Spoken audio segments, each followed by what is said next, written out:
satu real berboy. Istighfar, istighfar.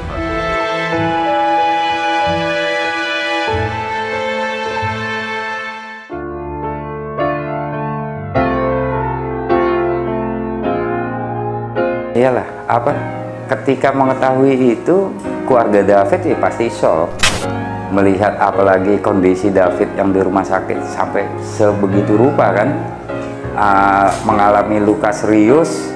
Hukuman paling berat itu mau kita, tapi kan yang mempunyai hak untuk memutuskan hukuman kepada para pelaku adalah majelis hakim nanti yang akan menyidangkan perkara ini.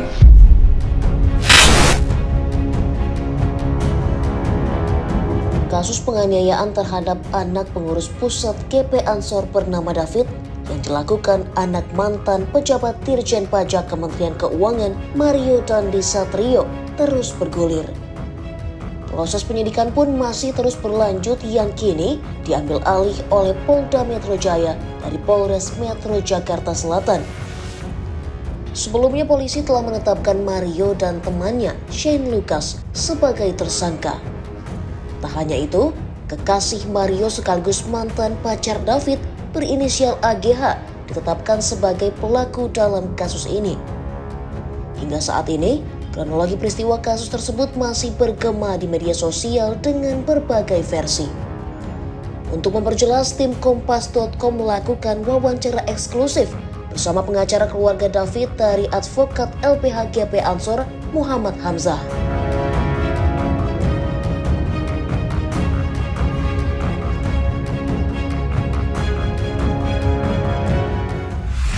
Kompas.com, kasus penganiayaan terhadap anak pengurus pusat GP Ansor bernama David yang dilakukan oleh anak mantan pejabat pajak Kementerian Keuangan Mario Dandi Satrio masih hangat dalam perbincangan publik.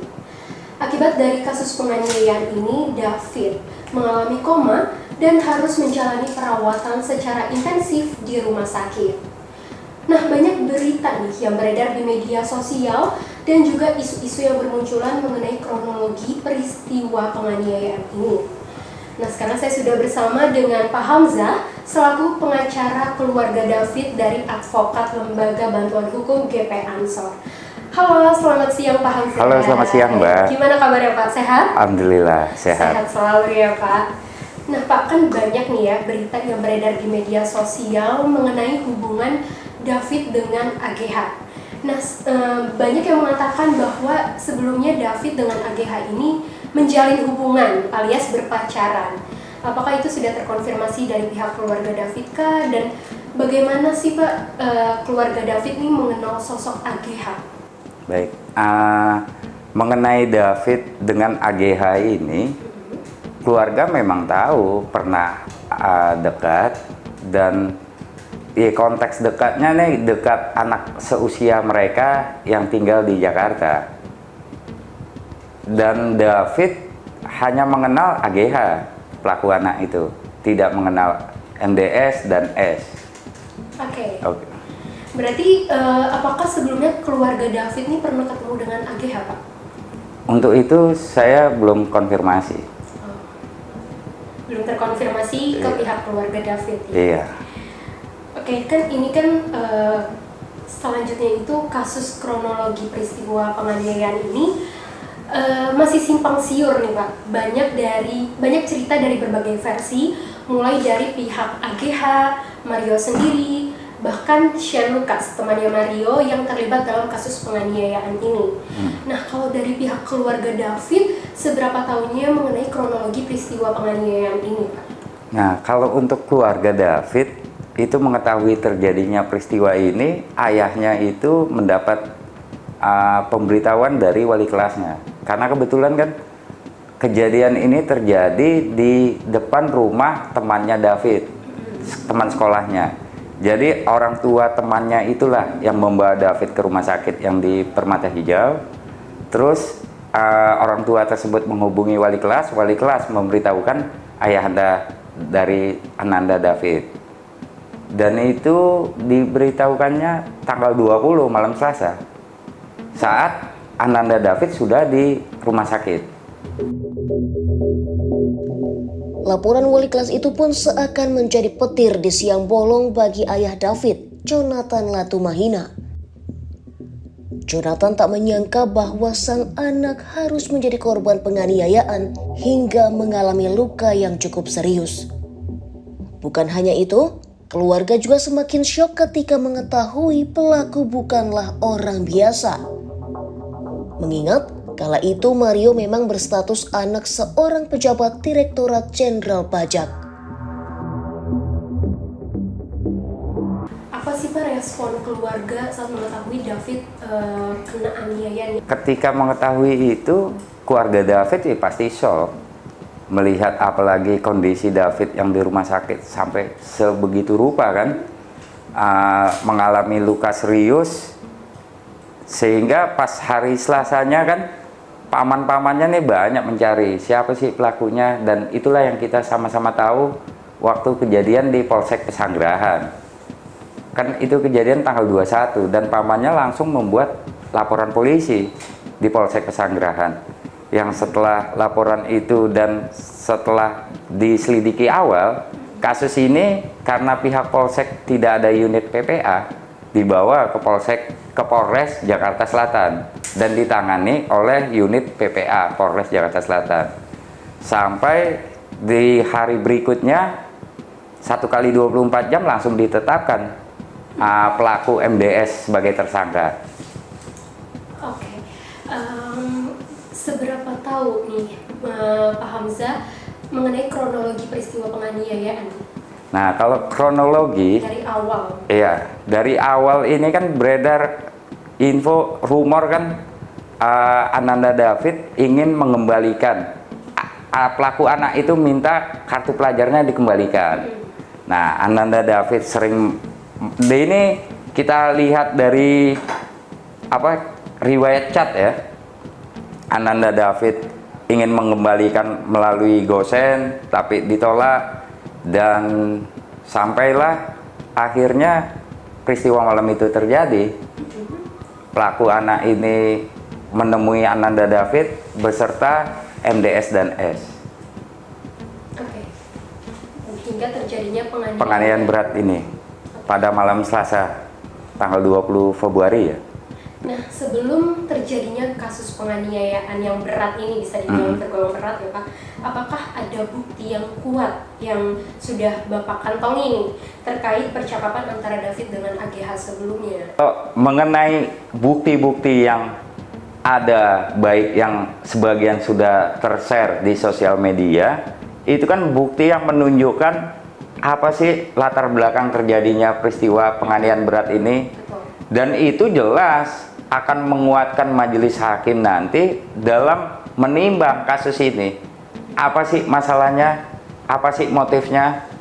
Apa sih ininya? Nah, kalau kita lihat di video pemukulan yang beredar, kalimat yang dilontarkan oleh pelaku MDS itu pun cukup untuk membuktikan bahwa saat melakukannya dia sangat senang, sangat sukacita kan menganiaya Ananda David. Bahkan sampai dia melakukan selebrasi, dan ada ucapannya yang kita semua udah saling tahu lah apa yang diucapkan ketika melakukan penganiayaan terhadap Ananda David.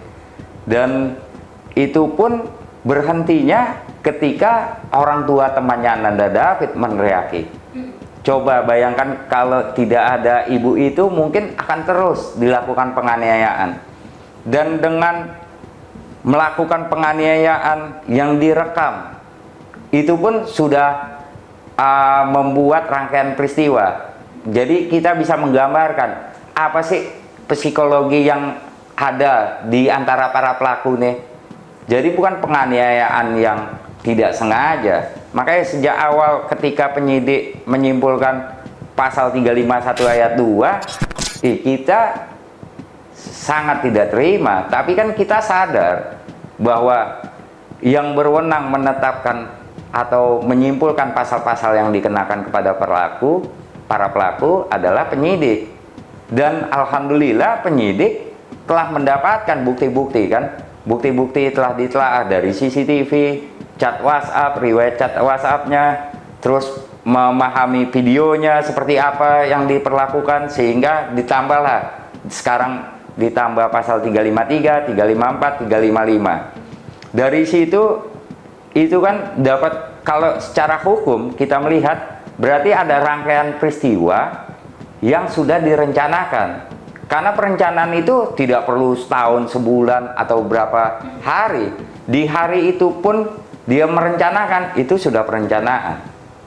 Jadi dengan perencanaan itulah yang memberatkan para pelaku, sehingga para pelaku dikenakan pasal yang lebih berat. Apakah dari bukti tersebut nih Pak yang sudah dikumpulkan, mungkin dari Bapak selaku pengacara keluarga David dan juga pihak penyidik, apakah sebenarnya tuh ada ancaman yang kuat antara David dengan Mario melalui AGH ini? Enggak. Kalau ancaman atau apa itu biarlah penyidik yang menggali lebih lanjut, tetapi dengan dinaikkannya, ditambahkannya pasal 353, 354, 355, penyidik itu pastilah mempunyai dasar, sehingga penganiayaan berat ini bisa dibilang penganiayaan yang direncanakan.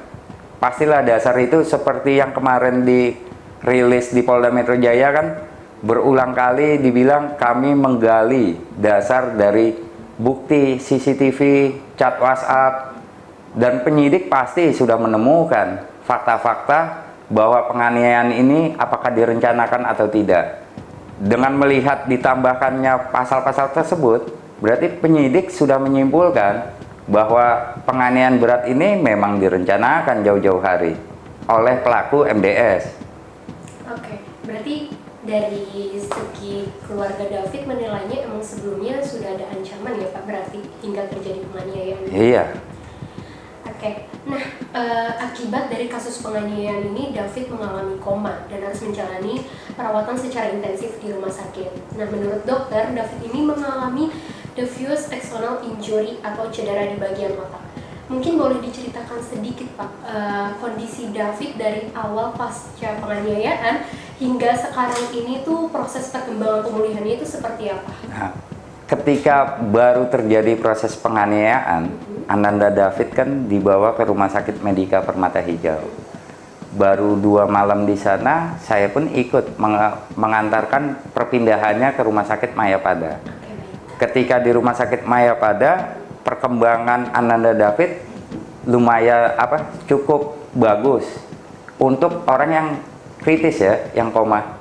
Walaupun sampai hari ini, menjelang hari ke-15, Ananda David masih belum sampai tahap sadarkan diri. Jadi kita semua dan keluarga berharap doa dari seluruh masyarakat agar Ananda David dapat segera pulih dan sehat seperti sedia kala. Usai kasus ini mencuat, perwakilan pihak Mario Dandi telah datang menemui keluarga David. Namun permintaan maaf dari perwakilan pihak Mario justru memantik amarah keluarga korban yang masih dalam kondisi syok. Keluarga korban memandang sikap tersebut tidaklah etis. Upaya pihak Mario dinilai mengganggu konsentrasi pihak keluarga yang tengah fokus pada kesembuhan David. Kini, mereka menyerahkan proses hukum sepenuhnya kepada pihak berwenang dengan harapan mendapat keadilan bagi David. Melihat kasus ini ya Pak, apa sih langkah hukum yang diinginkan, yang diperjuangkan oleh pihak keluarga David? Kalau langkah hukum yang diinginkan keluarga David, sejak awal terjadi ini karena ayahanda dari Ananda David adalah anggota dari GP Ansor, dan di GP Ansor pun kita memiliki lembaga bantuan hukum yang sudah ada 140 cabang se-Indonesia. Jadi sejak awal keluarga Ananda David ini menyerahkan sepenuhnya ke LBH GP Ansor untuk mengawal proses hukum terhadap para pelaku. Tapi dalam artian bukan berarti kita nih LBH GP Ansor bisa mengintervensi pasal-pasal yang dikenakan terhadap para pelaku, karena mengenai pasal-pasal yang dikenakan hak sepenuhnya penyidik yang nanti akan diuji di persidangan oleh majelis hakim pidana, yang endingnya ketika terpenuhi dan meyakinkan majelis hakim barulah dijatuhkan vonis hukuman terhadap para pelaku dan juga mungkin terhadap pelaku anak. Bukan hukuman paling berat itu mau kita, tapi kan yang mempunyai hak untuk memutuskan hukuman kepada para pelaku adalah majelis hakim nanti yang akan menyidangkan perkara ini. Yang jelas kita mengawal supaya tidak ada intervensi, ataupun kita juga tidak bisa mengintervensi penyidik maupun kejaksaan, apalagi pihak pengadilan, agar kasus ini ditambah pasalnya. Karena kan tidak mungkin pidana itu, tidak mungkin seseorang dijatuhkan ancaman dengan pasal-pasal tertentu jika fakta atau buktinya tidak ada. Karena itu bakalan blunder sendiri. Dan kami yakin dengan ditambahkannya kemarin pasal-pasal 353, 354, 355 itu cukup untuk menjadi bukti agar pelaku ini dihukum setimpal. Apalagi akibat dari penganiayaan berat ini kan sampai hari ke-15 anak yang bernama David tersebut masih belum sadarkan diri.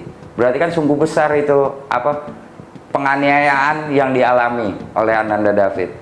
Sebenarnya apakah ada tuntutan dari pihak keluarga David untuk ganti rugi kepada pelaku dari kasus ini, Pak? Nah, itu menarik banyak ini. Secara hukum ganti rugi itu bisa dilakukan kepada siapa saja, asalkan ada perbuatan yang menimbulkan kerugian. Perbuatan itu entah melanggar hukum atau tidak melanggar hukum tapi menimbulkan kerugian, bisa dimintakan ganti rugi secara perdata di pengadilan perdata. Nah, untuk saat ini keluarga dan kita masih fokus untuk kesembuhan Ananda David, dan LBH GP Ansor masih fokus untuk mengawal kasus ini karena ini baru tahap awal dari hukum acara pidana, yaitu penyelidikan di kepolisian. Tahap keduanya nanti akan dilimpahkan ke kejaksaan dan tahap ketiga akan disidangkan di pengadilan. Jadi untuk menuntut ganti kerugian secara perdata mungkin saja, dan itu dibenarkan oleh undang-undang. Jadi akibat peristiwa yang terjadi dan yang dilakukan oleh tersangka MDS ini bisa diminta ganti kerugian secara keperdataan. Apalagi kita tahu memang nyata kerugian yang diderita oleh Ananda David dengan masih terbaring di ruang ICU sampai hari ke-15. Berarti sekarang pihak keluarga dan juga Pak Hamzah selaku pengacara keluarga David masih menunggu penyidikan dari pihak kepolisian untuk mengusut tuntas dan proses hukum yang berjalan, ya Pak? Iya, dan saya yakin jika memang sudah cukup semua, penyidik akan segera melimpahkan kasus ini ke kejaksaan, dan jika kejaksaan sudah siap membuat surat dakwaan akan dilimpahkan ke pengadilan, sehingga prosesnya tidak membutuhkan waktu yang lama untuk vonis terhadap para pelaku ini. LPSK Iya. kemarin resmi memberikan perlindungan kepada David baik dari pemenuhan hak prosedural, bantuan medis, dan rehabilitasi psikologis. Nah, dari keluarga David sendiri, apakah sudah ada komunikasi sejauh ini dengan LPSK, Pak? Memang sejak awal kita di LBH GP Ansor ini telah membagi tim untuk yang proses di kepolisian dan proses mengajukan permohonan ke LPSK maupun ke KPAI. Dan alhamdulillah memang kemarin permohonan kita ke LPSK telah diterima. Dan itu memang sangat penting, apalagi korban di sini adalah anak. Sehingga LPSK memang wajib untuk membantu korban dalam hal apalagi ini penganiayaan berat yang kalau kita lihat tidak sepadan kan, tidak sepadan secara umur, tidak sepadan secara ekonomi maupun status sosial, sehingga korban dalam hal ini Ananda David memang wajib dilindungi oleh LPSK. Nah, sebelumnya pihak keluarga Mario telah meminta maaf kepada David dan juga keluarga David. Itu bagaimana sih Pak respon keluarga David? Saat mereka datang ingin meminta maaf, keluarga David tidak ada respon apa-apa karena kan itu baru kejadian dan mereka sedang fokus terhadap kesembuhan dan perawatan Ananda David. Dan kalau menurut kami, permintaan maaf yang tergesa-gesa seperti itu sangat tidak etis dan mengganggu konsentrasi keluarga dalam hal memberikan perhatian dan pengobatan kepada Ananda David. Dan dalam hal pidana, pemaafan itu tidak serta-merta menghapus perbuatan tindak pidananya kan. Hal itu suatu hal yang berbeda dengan hukum privat di perdata. Kalau pidana itu walaupun 1000 kali minta maaf itu tidak akan menghapus tindak pidana kecuali pelakunya itu adalah anak. Kalau anak di undang-undang sistem peradilan anak memang dikenal istilah diversi dan itu pun bersyarat tidak serta-merta anak itu pasti akan bebas dari hukuman ketika melakukan tindak pidana, apalagi anak tersebut usianya sudah di atas 14 tahun. Mereka akan tetap dihukum walaupun undang-undang memberikan hak untuk diberlakukan diversi sebelum memulai persidangan untuk kasus pidananya. Berarti sekarang keluarga juga bisa dibilangkah menutup jalur damai? Enggak. Kalau menutup jalur damai tidak tepat juga kalimatnya seperti itu. Kalau menurut kami, ya, kalau kita coba berpikir bagaimana menjadi ayahanda atau keluarga dari Ananda David. Apakah bisa membicarakan hal itu di masih baru kejadian? Kan sangat tidak etis lah. Dan itu bukan berarti, yang jelas keluarga David sampai saat ini pengen keadilan untuk Ananda David dan para pelaku dihukum sesuai dengan aturan hukum yang berlaku di Indonesia. Kalau kita di GP Ansor, kita kan masuk GP Ansor ini harus mengalami suatu proses pendidikan dan kita diajarkan untuk saling percaya terhadap sahabat-sahabat. Kalau di GP Ansor, sesama anggota Ansor ini menyebutnya sahabat. Jadi Bang Jo itu sangat percaya kepada sahabat-sahabat Ansor, khususnya LBH GP Ansor.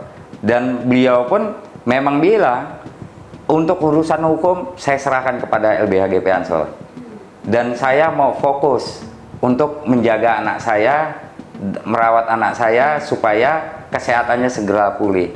Dan saya pun bilang ke Bang Jo untuk hukum udah tidak perlu khawatir, ada kita di LBH GP Ansor yang akan mengawal. Dan mengenai peristiwa kekerasan terhadap anak memang banyak terjadi.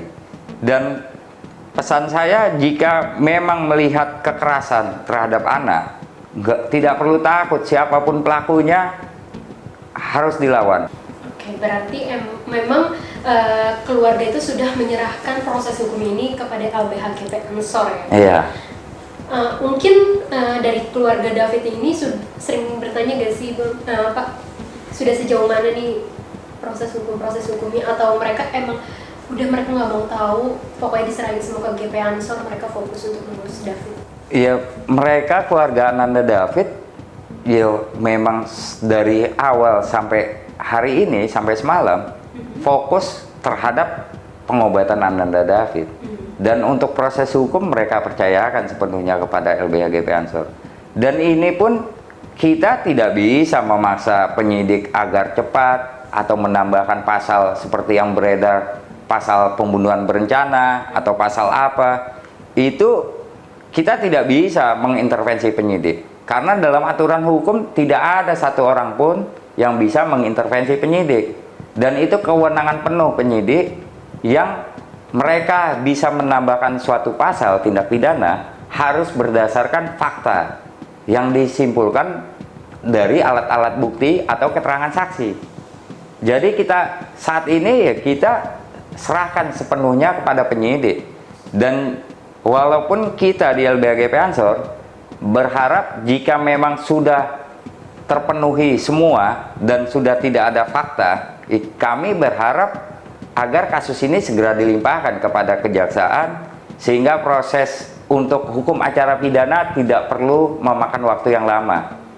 Dan itu pun sangat kita harapkan karena akan membantu keluarga dan terutama dapat menjadi contoh agar tidak terjadi lagi kekerasan, penganiayaan berat apalagi terhadap anak.